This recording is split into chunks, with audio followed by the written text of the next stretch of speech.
The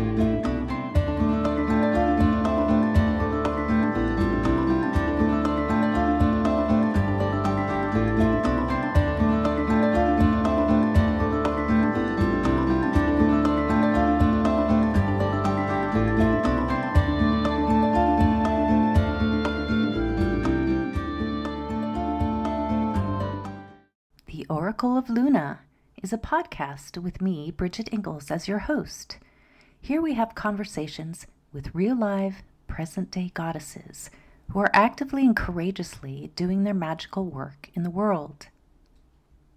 Each episode is a bewitching journey with relevant discussions on topics such as Wiccan pagan spirituality, writing, culture, magical practices, art, ritual, and the craft in its many forms. Merry meet! Welcome to another episode of the Oracle of Luna podcast. I'm Bridget Engels, your host, and today I'm honored to chat with Perdita Finn. Perdita is the author of Take Back the Magic, Conversations with the Unseen World, and her newest book, Mothers of Magic, Summoning the Wisdom of Our Ancestors. She teaches popular workshops on connecting and collaborating with both the dead and the animate everything. She lives with her family in the moss-filled shadows of the Catskill Mountains. Perdita is on Facebook and Instagram, and she writes a popular Substack called Take Back the Magic. Welcome, Perdita. Thank you so much, Bridget, for having me on. I'm delighted to be here. I'm so happy you're here. We have a lot to unpack, so are you ready to get rolling here? I am always ready to roll. All right. Well, how's your day going? You know, it is 70 degrees and slightly windy, and the flowers are in bloom, and it's one of those perfect days today. Ah, wonderful. Well, we're getting close to the summer solstice, and it's hot and dry here in Vegas. So, what else can I say? All right, so let's just start jumping right in. And I usually start with my guests and ask them, how did your spiritual journey with the divine feminine begin? And what did that look like for you? Oh, where do things begin? Because we live in straight lines as modern human beings, we think everything has a clear beginning and a definitive ending. But the way of the mother, which I follow, is a circular way. And where does the circle begin? Where does the circle end? Very hard to say. I think I came into this life with a very deep devotion to the divine feminine. When I was a very little girl, my father, who was an emergency room doctor and surgeon, used to come home late in the middle of the night, and everyone else would be asleep. And he would wake me up and he'd bring me downstairs, and we'd have cereal together. And he would tell me stories about polar bears that lived in our attic. And I'd laugh, and he'd put more sugar on the cereal than we were supposed to. And we'd have a grand old time. And I remembered it with really a great deal of affection that time. And I don't think I realized as a child that he was coming home in a small community from having, you know, seen local kids throw themselves off bridges and overdose, and Mm, the wives trauma. of friends be in car accidents. And Mm, he was coming back with a great deal of pain. And I think to be with a child and to tell her stories must have been healing.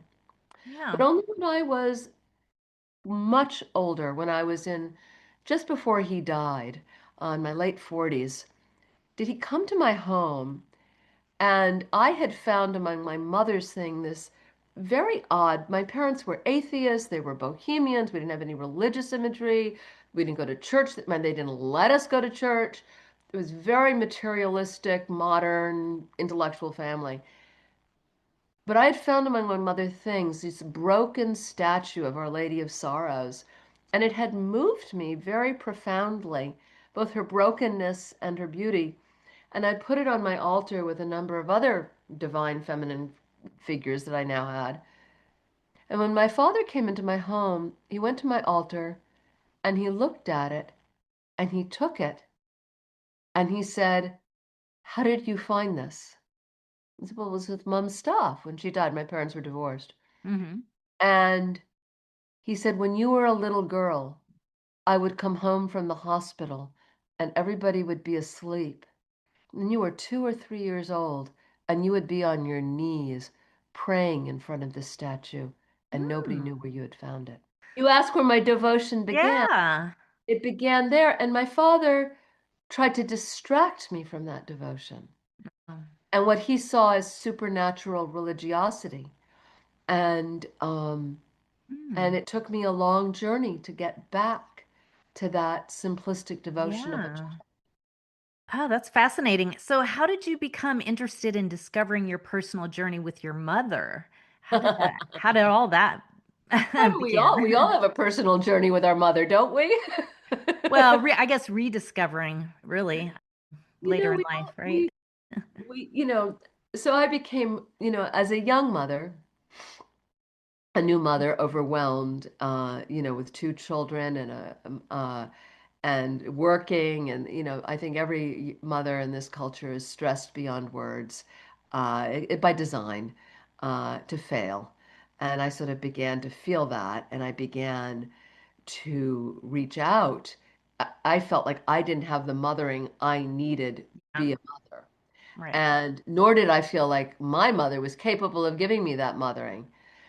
And the more investigation I began to do into kind of paleoanthropology and history and religion, the history of religion, I really thought, oh, in all the ancient traditions, there's never a single mother. Go Mm. back in any tradition around the world, Hmm. and you Hmm. leave behind the monotheistic God, and you begin to find at least nine mothers. In Greece, it's the nine muses. In India, it's the nine manifestations of Durga, the nine goddesses in Iceland. You find the nine great mothers of the Kogi people in Colombia. It's always nine mothers. Mothers always know you need more mothers in the room. And when I was a mother, I suddenly realized I need more mothers in the room. And I began summoning divine mothers and also my ancestral grandmothers to come in and help me do what had been made an impossible job in modern culture. Well, that leads me to my next question. Tell us a little bit about your new book, Mothers of Magic, Summoning the Wisdom of Our Ancestors, and what inspired you to write it, and how does the reader work with your book?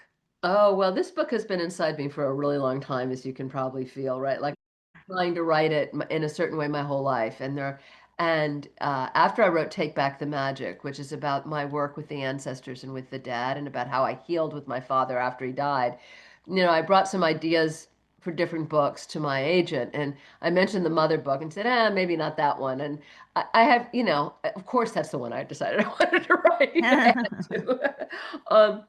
But I think I was feeling something in the moment. I Hmm. think this is a moment in the world where we see a lot of fear, and fearful people are never very kind people. And what makes us less afraid is feeling that circle of mothers around us. And so I had been doing a lot of workshops over years to help people summon those circles of ancient mothers and grandmothers. And I was really impressed with how transformative it was for people. So the book is both my personal story, it's the story of the mother before civilization, within civilization, and a world that might look very different beyond it. And also, it takes the reader step by step through a guided journey of practices they can do as they read the book. Yeah, I picked it up and read it, put it down, read some more. I'm still not completely finished, but I was just really touched by your not only your personal story, but also how I'm really kind of zooming out here, but just how the higher expression of mothering, the mothering force of the caring and the nourishing and protecting and the hopes and the fears and the needs of others and nature and the planet, how important that is and how it's been squelched and demonized over the centuries and Oh, how it's so important now and so vital. I just love the personal journey, but then I was constantly like kind of zooming out, looking at it as a whole and as a as a force, the mothering force. it is. And when I say the word mother, it's really important that I say something here for listeners,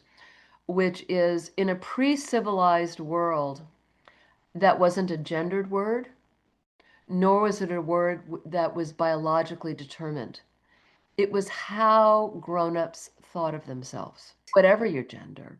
So a child in a hunter-gatherer community, and this has been shown again and again, my book has plenty of footnotes to show you this is true, might be nursed by many women in the community. And many men, all of the men, would think of themselves. The word father is a very recent modern word. They thought of themselves also as mothers of this child, caregivers. What does it mean when everyone in a community is a caregiver? It's an alien concept. It is so alien to us. And the world we live in is founded on, you said, use the word squelching, which I think is a good word. It's like trying to stamp out the mother's influence, Yeah. replace it with systems of domination and power. Mm-hmm. And it's left everybody feeling pretty terrible, right? Yeah, pretty unnurtured. I mean, everybody's taking an anti-anxiety Yeah. medicine, depressant, or and there's something the matter with us as just from an animal standpoint that we're so miserable. My book looks at, we don't know how to eat anymore. We Yeah. don't love each other and have sex anymore. We don't, Right. we don't know how to die anymore. And most of all, we don't know that we are reborn, because if that circular wisdom, if we recovered it, would really transform our relationship to life, nature, each Yes. other, and ourselves. Yes. And it would help us feel more mothered. Oh, the end goal of my work is to help people. I help people connect with the dead on the other side, very practically, very simply. They don't have to channel, they don't have to talk to the dead, they don't have to see anything. They're very practical, old-fashioned ways we can connect with our beloveds on the other side. And the distinctive feeling you get when you begin to do that is you begin to feel taken care of. You Yeah. feel loved. You begin to feel resourced. Mm-hmm. And, in our culture, we live in a culture of money, and we think that we have to buy everything. Yeah. Money and exploitation. Well, they can, don't they? Yeah, they They do. go hand in hand. And what happens Mhm. when we begin to live in an economy of prayer, where beings are showing up for each other and loving each other? I very much live in an economy of prayer. I don't have a very good credit rating, I'll be honest about Yeah. that. But I have a terrifically loving and abundant experience of life. Yeah. So we can access the maternal presences on this side and the other Yes. side of the veil with our ancestors. What's maybe some easy ways that we can call on our ancestors without getting too complex? Okay. This is so easy. It's so, sometimes the easiest things are the hardest things to do, right? Right. So I have a group of people who study with me for a whole year. It's an intensive group. They've taken some workshops with me and they're ready to go deep. Just getting them to do this every day.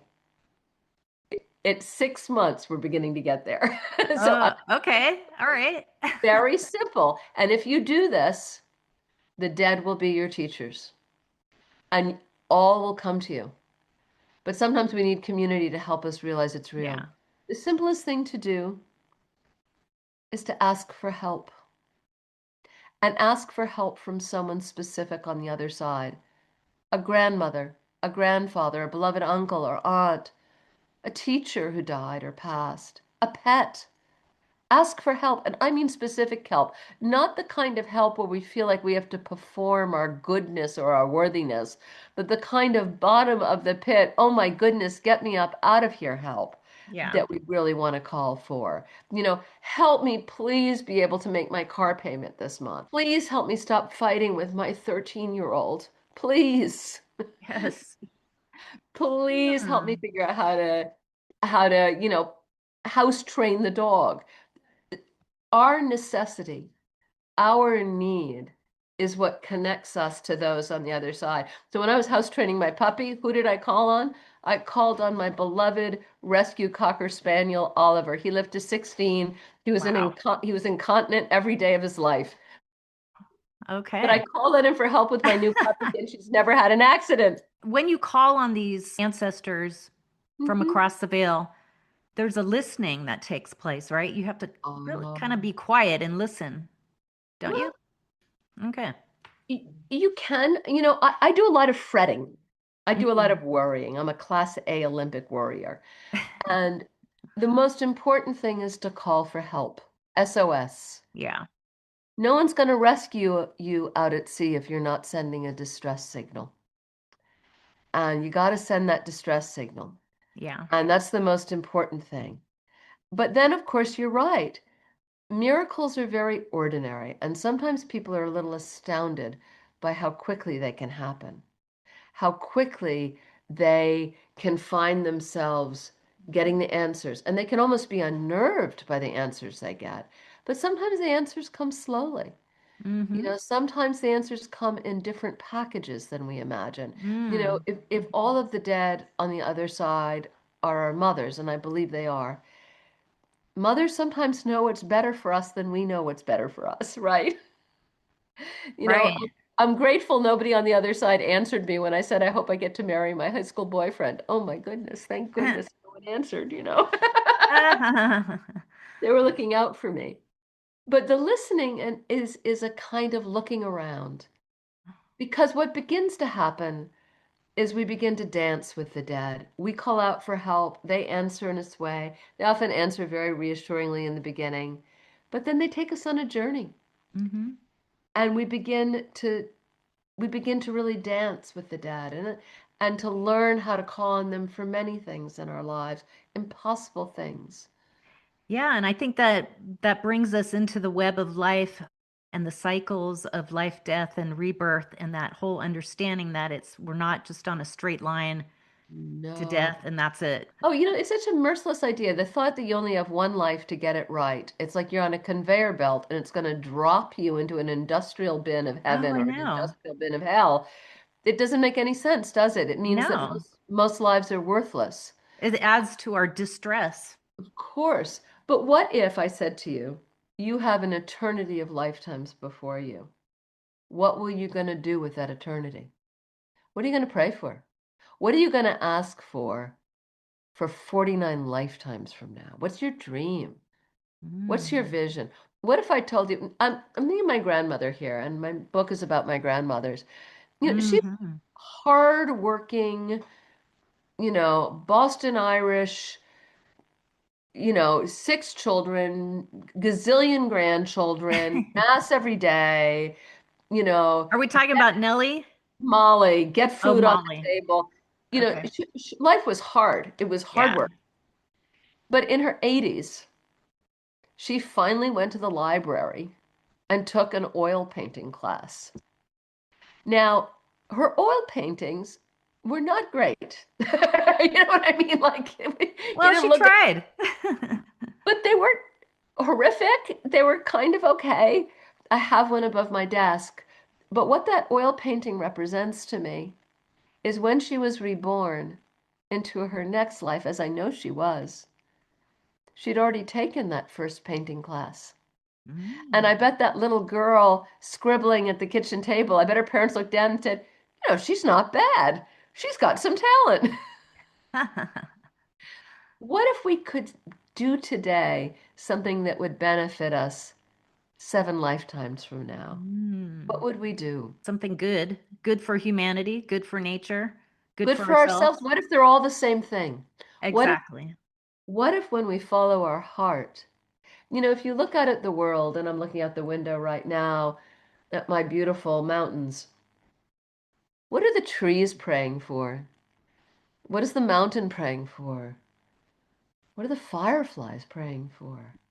Everything is praying to grow, to touch each other, to Hmm. love each other, to eat, to find their roots.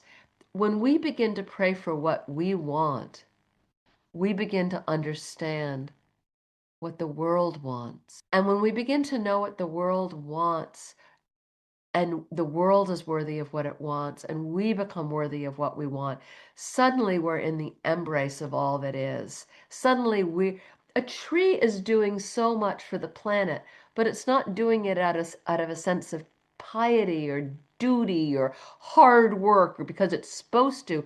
It's doing it out of ecstasy. and Mhm. devotion and Yeah. love.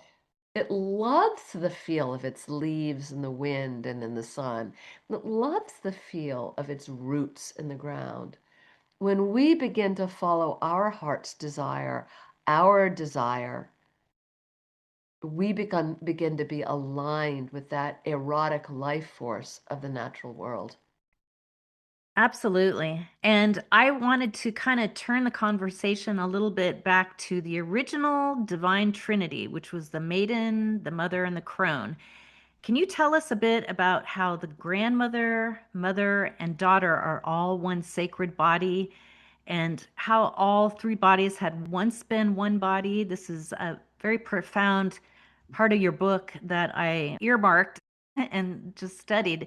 And it falls in with the divine feminine core beliefs and the profound connection of maiden, mother, and crone, and the connection between the three generations. It blows me away that the egg of the mother and the granddaughter lies within the grandmother's Does body. it, this is a scientific fact, Bridget. Yeah, This is not like some woo-woo belief sphere. This is an actual I fact. don't think a lot of people know that. No.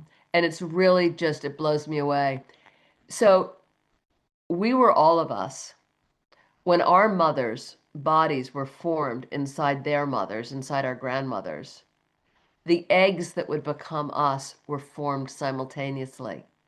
So we came into initial being and lived for 9 months inside our grandmother's body. We Hmm. were inside our mother's body that was inside our grandmother's body. You know, Russian nesting dolls. Yeah. That's what it is. Yeah.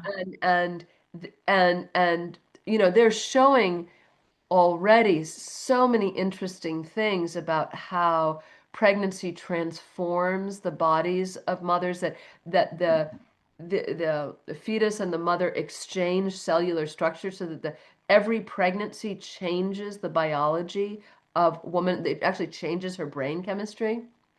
And so, and they, there's exchanges of cellular structure and DNA. So it's really wild stuff. I'm not a good enough scientist to explain it, but I'm enough of a poet to feel that the maiden mother crone, yes, it's the 3 cycles of the moon, but it is the actual reality of our coming into being. And among our closest ape relatives, the bonobos, they're our closest primate relatives.